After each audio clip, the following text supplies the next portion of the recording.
everyone. It's a pleasure to be here and to be able to do I realize that it is now a brief presentation on the islands of the Bahamas, given that I believe I may be the person between this time and lunchtime. So I hope that I can make it sufficiently interesting, that it holds your interest and lets you stop thinking about lunch for a moment. But thank you for the opportunity. It's always a great chance when we get to talk about our islands and our destinations, particularly in light of what's going on in the world. And every day there seems to be something new that we have to think about. So I want to begin with obviously the gateway. I'm going to make a brief reference to it in the middle of the presentation, but I know Caribbean Tourism did a report 2014, came out last year, and they looked at one of the reasons why there was an increase in visitor arrivals to the region. And one of those reasons had to do with improved airports. The Bahamas, we stand with many of our neighbors in the region. We have undergone a major redevelopment of the Lyndon Pinling International Airport, in fact to the tune of $450 million. It was a three-phase development. I'm delighted to say it's now completed. That's what it looks like, but it certainly makes a difference when your first impression is one that, first of all, as a Bahamian you can be proud of, and that you feel it's a great way to welcome people into your country. And then I want to talk about air connectivity. It's all well and good if we have these beautiful island destinations, but we have to get people there. And so airlift is critical. So this map sets out for us air connectivity, and we're proud that we do have, in fact, with partners, airline partners, most of us, I know Air Canada, American Airlines, British Airways, Delta, JetBlue, Southwest, Sunwing, United Airways, US Airways, WestJet, Silver Airways, and Spirit. So airlines that service the islands of the Bahamas. Most certainly of the eastern seaboard of the United States of America, you can get a direct airlift into the capital, which is Nassau, Paradise Island, but many of our family islands also have direct air connectivity. We have, from the European angle, we've been fortunate that we've been able to preserve the Heathrow flight, British Airways flight out of Heathrow Airport into Nassau. That's 4 times a week, but it's an upgraded, larger aircraft for many, many, many years. We operated with the old 767, and July 1st there was an upgrade to the 777. So increased numbers from the UK and out of Heathrow 4 days a week.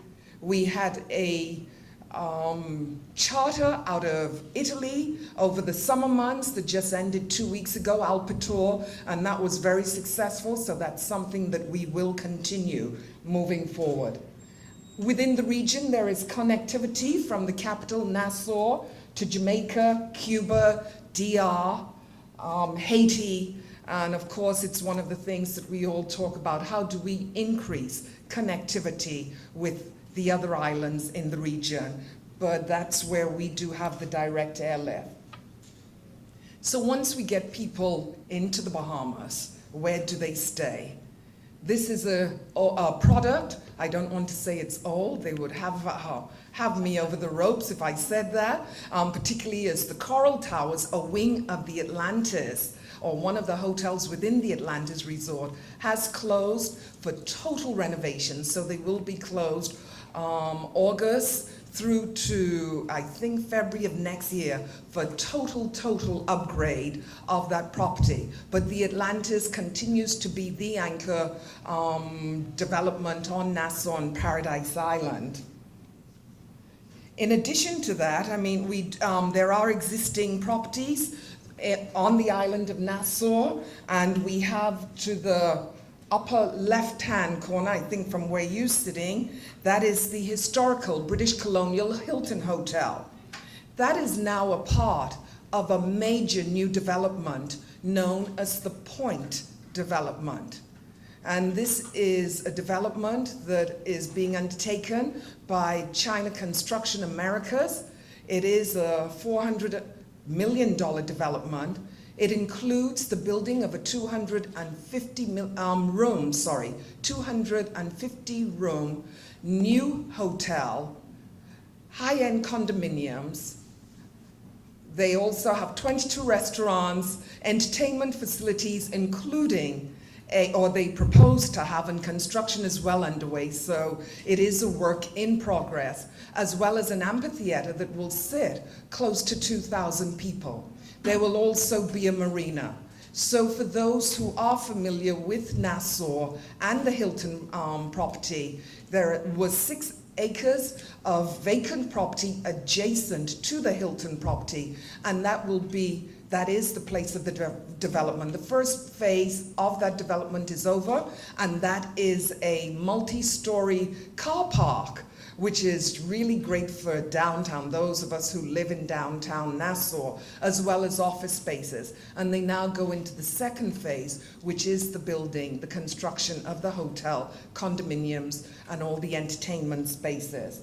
And then to the right, top right hand, that is Breezes Resorts. To the left, Sandals Resort in New Providence. There's also, of course, a Sandals in Exuma. The Sandals Resort in New Providence closed August 15th for 2 months as they undergo major renovations. And I can say that they really are undergoing major renovations. It is an old historical building, and with many old buildings, there were plumbing issues, so they've had to start at the ground, and all the swimming pools have been dug up. But they promise to be open newer and better on October 15th, and they are planning a grand opening for the improved Sandals Royal Bahamian. And of course, to the bottom right, that is the Malia, so still functioning. That's a part of the Bahamas development, and I'll talk about that, but Malia is still up and running. In addition to those, we've got lots of other new developments that it just gives me such pleasure to talk about, and it speaks to the diversity of the product within the Bahamas. Sorry, that's the wrong one.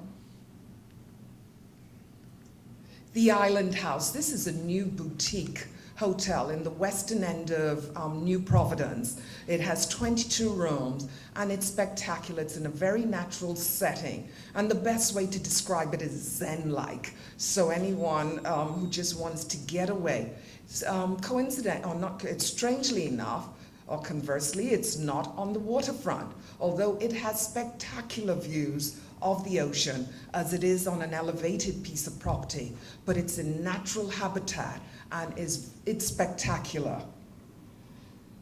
We moved to the island of Bimini, which is our closest island to the United States of America. I'm in Grand Bahama, I'm ahead of myself. Grand Bahama, Memories, Resorts and Spa. And this is part of the Sunwing development. They've taken over, they've renovated, upgraded, that's operating.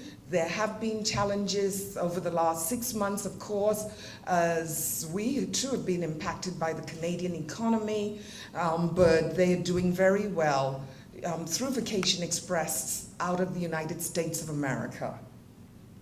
And now we are in Bimini, Resorts World. They've just opened this year the Hilton Hotel conference and spa facilities on the island of Bimini. And you can get there by ferry service. You can get there 10-minute, if that, seaplane ride from Florida, from Miami or Fort Lauderdale into Bimini. And that's also a part, it was due to open, they had a soft opening in 2015, 350 rooms, restaurants and bar. They have a casino there that is unique because it is just glass all around it and it overlooks the ocean. And I'm advised, I'm not a gambler, but I'm advised that this is not normal for casinos. Casinos tend to be in dark and closed in surroundings, and people thought that this would not work. But it has worked well enough that it's the second highest performing casino after Atlantis in the Bahamas.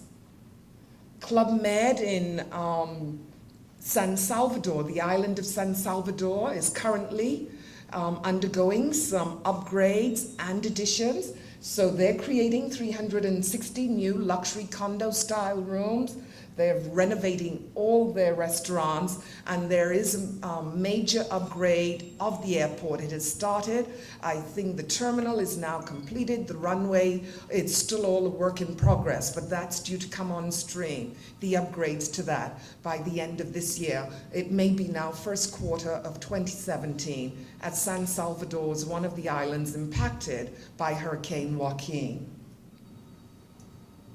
Before I get to the interesting topic of Bahamas, we do have, and somehow or other I must have deleted that slide from the presentation, but some of the other new developments that are coming on stream or have opened on Bay Street, directly opposite the Point, which is in the heart of downtown. The Courtyard Marriott has opened at the beginning of this year, 220 rooms. And again, I'm talking about the diversity of the products. So you go from high-end on Paradise Island, or what will be Bahamas when that opens, the Point, to 3-star family type of resort or small hotel, Courtyard Marriott.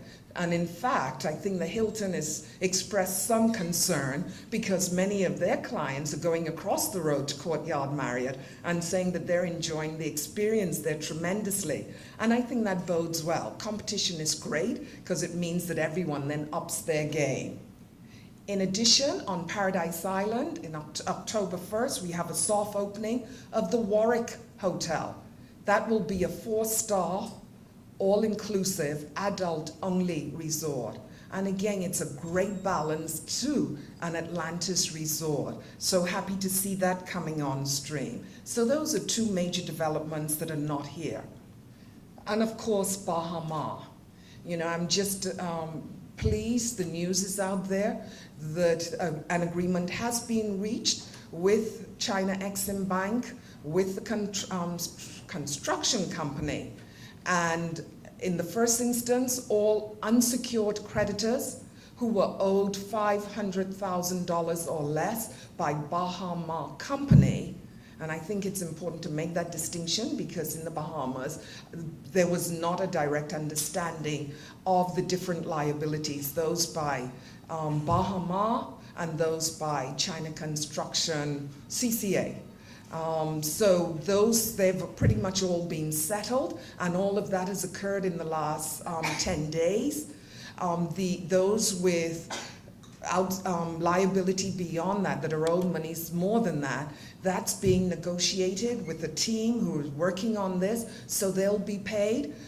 Construction to finish the project is scheduled to begin in the next 10 days to 2 weeks. A new owner of the property is set to be announced at the end of this month.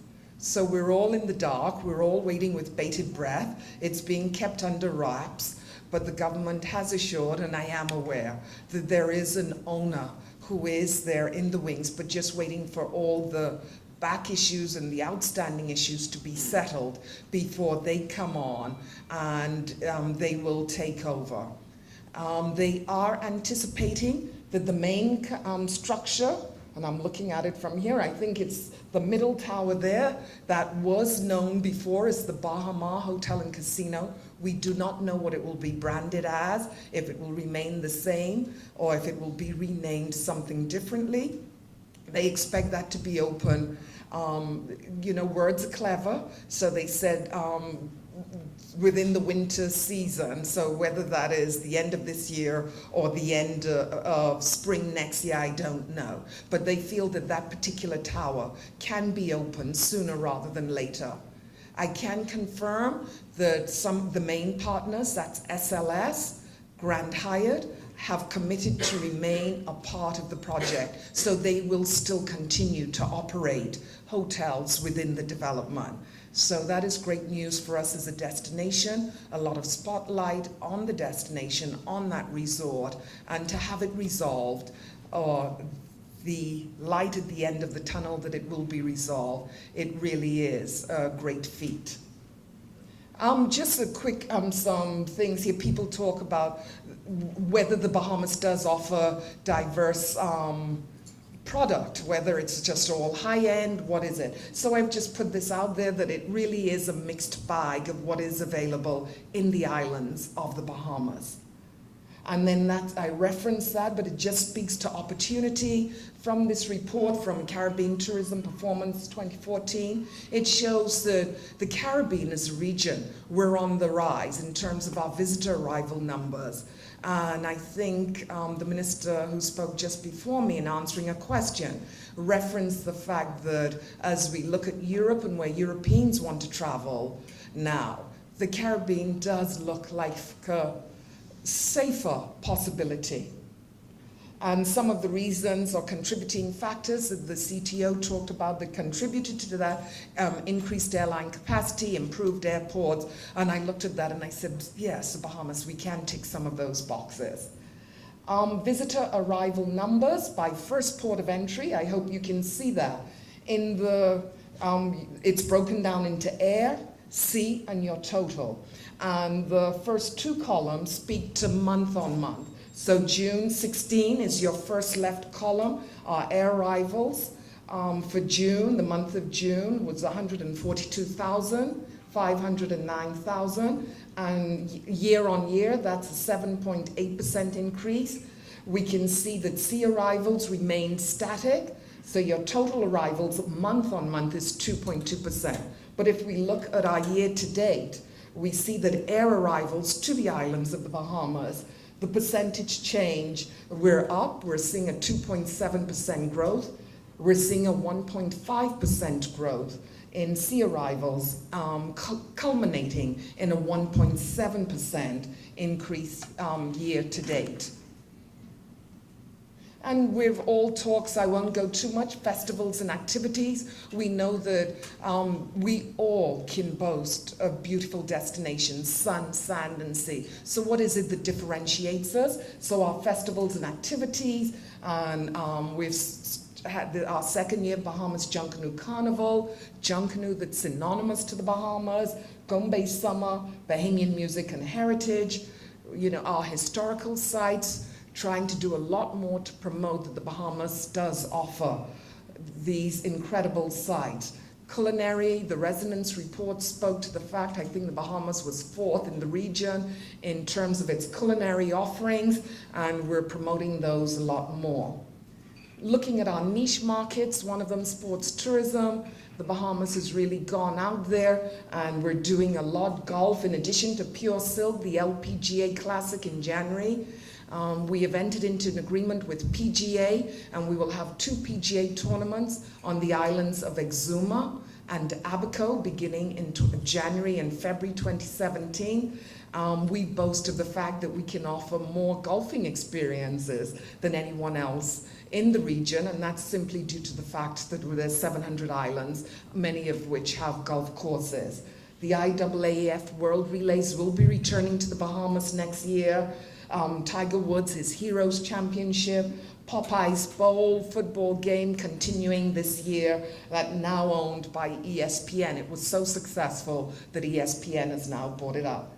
Experiential experiences, people are looking for something different, and we can boast of something pretty unique. We have this phenomenon called swimming pigs. I don't think that's going to work, but that was some free advertising, nothing to do with us, but I speak to it. That's an Expedia UK advert for just traveling and using Expedia, and it's called Travel Interesting, and they show the swimming pigs of the Bahamas. So we have things upon which to build, and you know, thank goodness that these pigs were abandoned on this island and have decided that they like to swim to people for food, because it's become one of the most visited and talked about attractions in the Bahamas. Again, looking at our niche markets, boating, fishing, diving, an archipelago of 700 islands and 2,000 keys, we can offer that in abundance. And when I look at that in my concluding slide, you know, Scott Kelly, the astronaut who was in space for a whole year, he just a great friend of the Bahamas. I think he tweeted 29 times from space. His girlfriend and his daughter said it was much more than that, but we found 29. And every tweet that he tweeted to his daughter from space, every time he passed over the islands of the Bahamas, he tweeted, hashtag the most spectacular place on Earth. And so I thank him for that. In fact, we invited him when he landed on on Earth, we invited him to the Bahamas and he took us up on our offer. So he came with his daughter in first week of February. And I asked him, I said, why is it that you kept tweeting? I mean, there are many places that must be as beautiful. And he's talked about the expanse, 100,000 square miles of turquoise water, that nothing like it could be seen from space. And I'm going to conclude with something funny that he said. He said, and that convinced him that there are no aliens on Earth. So I said, okay, and what's the correlation? He said, because from space, the one thing that you see more than anywhere else are the islands of the Bahamas, and he knew that if there were aliens, they would come to the Bahamas first, and if we haven't reported any, that means that there are none. So thank you very much for your attention.